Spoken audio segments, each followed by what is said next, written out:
আসসালামু আলাইকুম।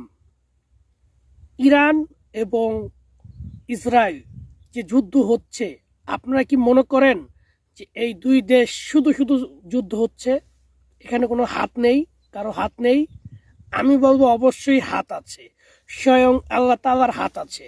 কারণ কি জানেন, গাজার মুসলমানদের উপর যেইভাবে ইসরায়েল আক্রমণ করেছে, সেই হিসেবে একটি রাষ্ট্র হিসেবে মুসলিম বিশ্ব চুপ ছিল। ইরান গোপনে কাজ চালিয়েছিল, কিন্তু সেটা সাকসেস হয়নি। কিন্তু আল্লাহরই একটা নিশানা ছিল যে মৌমাছির চাকে কেউ চাক মারবে, ইটা মারবে, আর মৌমাছি এসে তাদেরকে কামড় দিবে।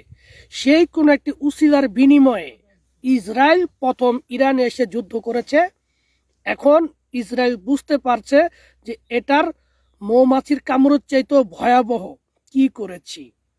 এটা ছিল আল্লাহর আইন, এটা দুই দেশের যুদ্ধর হিসাব নয়, এটা আল্লাহ তাআলাই কোনো না কোনো উসিলার বিনিময়ে এই কাজটি করেছে।